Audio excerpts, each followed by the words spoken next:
Hi. Wow. It's Hi. working so good now. Hi, I'm Mike Morales. You are listening and watching to Sipping Off the Cuff on Tequila Aficionado Media on all of our channels and networks. I'm here in San Antonio. That gentleman out there is, Eric Zandona in Vancouver, Washington. by the way, we all need to congratulate Eric. His book, the Tequila Dictionary, is now hopefully going to be it's in the top finalist for a book of the year by Tales of the Cocktail, which has been canceled. So we're all going to be watching this. We're all going to be watching this online. The ADI, American Distilling Institute, is also which Eric is a part of, has also been canceled and will go online. Yeah, we're going virtual for our conference. See, we've been doing this since 1999. We've been drinking apart, not specifically with you, but we've been doing this for a long time, folks. We never leave the house. Ahead of the curve. We're ahead. Oh, our curve. There's no curve. It's just flat. There is no curve here. I was telling Eric off camera, we literally have to pull ourselves away from the computer and from the tequila just to go spend 2 hours at the Y. Now we can't even do that, so we go work out in the garage. So here we are. But tonight, you are going to be sipping and dissecting with me, Eric, Insolito. Insolito Reposado. This is a brand that is owned by a band called Midland. For those of you up in Austin, very popular band that has been, I guess, Grammy nominated twice already. Yeah. I kind of, whoa, gotta watch out. Whoa, hey, Bubbles. Pours quick. Yeah, it pours quick. Watch out. It's got a big mouth, ladies and gentlemen, kind of like me.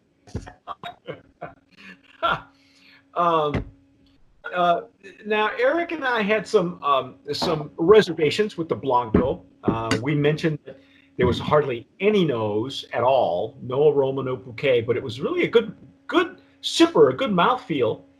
Probably not something that he and I would go after, but I wanted to see the natural progression of what they could do with this. And so we'll taste it first, we'll smell it first, then we'll give you all the particulars on it.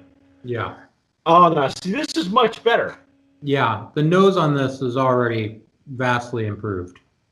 Yeah, well, there is a nose. Yeah. So, yeah. The information that we have here that we were sent to by as a press release, this is virgin new American oak barrels. Okay. Yeah. 10 months. 10, yeah, anywhere from 6 to 10 is what they're saying. So max 10 months is what I would kind of. It smells like really light color, so probably mostly 6. 6.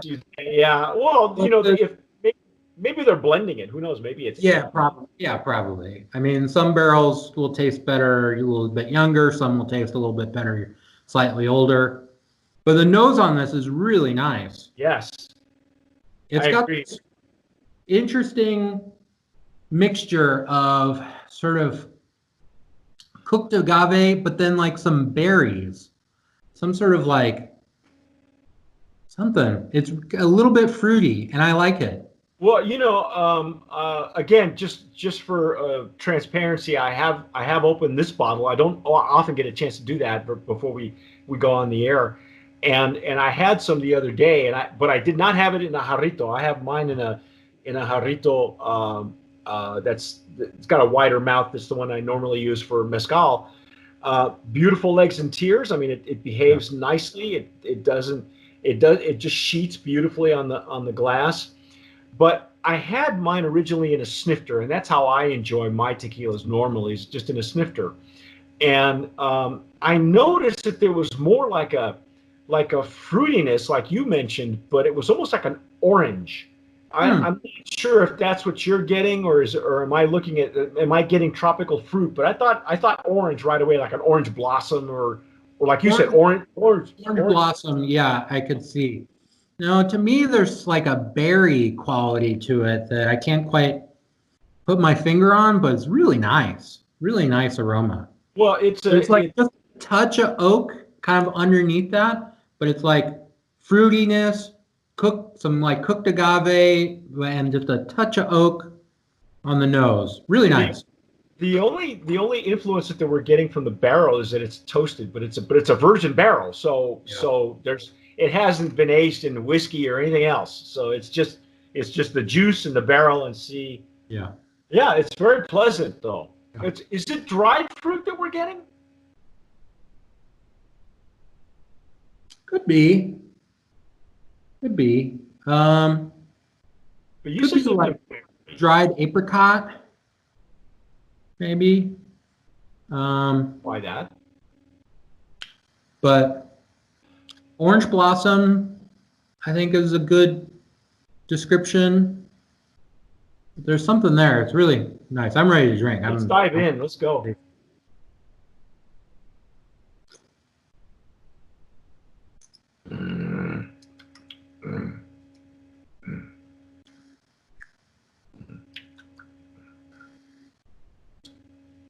Okay, I'm still getting that same medium to long finish on the back end of the palate. That hasn't disappeared. Yeah. It's a lot sweeter on the palate than I thought it would be. Yeah. Starts really sweet. There's quite a bit of agave character, like right at the beginning, and then it kind of morphs into pepper a little bit. And then towards the back, it changes into something else that again, getting more like dried plum on the back end of my palate. Well, I remember the Blanco. The Blanco, what I liked is on the back of the palate, I got a little bit of anise, and I've had tequilas with a lot more anise, but they were processed differently. Right. Let me give you the particulars on this tequila. The Blanco starts with an 80-20 blend of Highlands and Lowlands. When I say 80-20, that means it's 80% Highlands, 20% Lowlands. I'm not exactly sure if this distillery is growing their own or not. It is out of 1558. It is Premium de Jalisco is a distillery. Only a handful of tequilas come out of there, one of them being Pura Vida, which we've tasted here before. I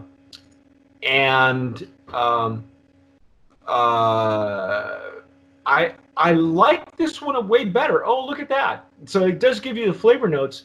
It says grapefruit. I'm not sure I would go grapefruit. No. I mean, to me, there's like, you definitely get the wood, the dryness from the wood. Right. And to me, that, like, I think what's going on is like there's this mixture of the cooked agave flavor with the wood that to me is translating as like prunes, basically. Okay. Which is slightly sweet, slightly tannic kind of thing, which is kind of nice. Yeah. But it's the long finish is mostly wood though. It's not overpowering, but it's mostly wood on the long. And it's dry, so it's it's sort of like maybe they were, it's just Texas, so maybe they're going for that bourbon, that bourbon similarity, familiarity that they were looking for. I mean, again, this is, I think it's a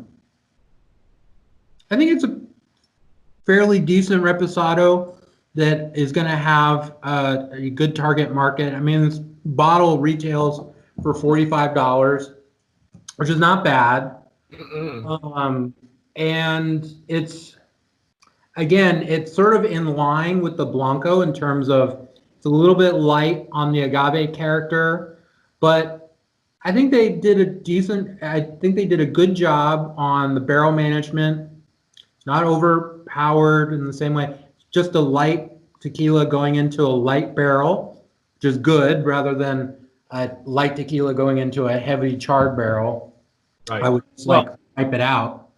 So I think they did a good job for what it is, though. For me, it's an okay tequila. But I think again, like with the Blanco, there's gonna be tequila drinkers who like it.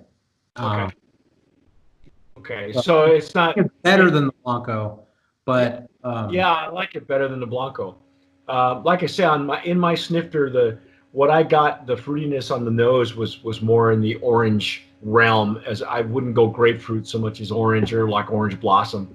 yeah, Uh, and I get the dried plums. It's almost like a very very light version of an extra añejo, where you get those dried fruit yeah. flavors Mhm. and so it's not brand of promise worthy, but it's getting closer. Yeah, yeah, we're getting closer. It's getting closer. I this is really interesting because if I get a hold of the one of the other two brands that are coming out there, I wanted to make sure that Eric gets those samples as well, because I would love to see the comparison between this brand and the other flavor profiles coming out of the same distillery and what this distillery is capable of. Because right here, their master distiller is one of their two brothers, Alberto Herrera, and let me get the other The gentleman's name. Hayville? Um, let's see. There are two brothers who own this distillery. Octavio, yeah, Yeah. Octavio and Alberto Herrera, and Alberto is the master distiller of this brand, this particular brand, Mm-hmm. and I really, like you, I'd like to see what they would do with other, with other brands. Is blending 80/20 part of their MO? Because I've had other tequilas where that is a selling point, but it's not so much 80/20 as 50/50. Yeah. When they say 50/50, I just kind of say, well, they get it from here, and they just dump it all in. Yeah. But like when they say 80/20, that's specific, because the only other person that I've heard that from is Herman Gonzalez, where he would use 80% Highlands agave and then 20% coming from Tamaulipas, which is where the original Chinaco distillery. And he knew what his blends were. He was very specific about that.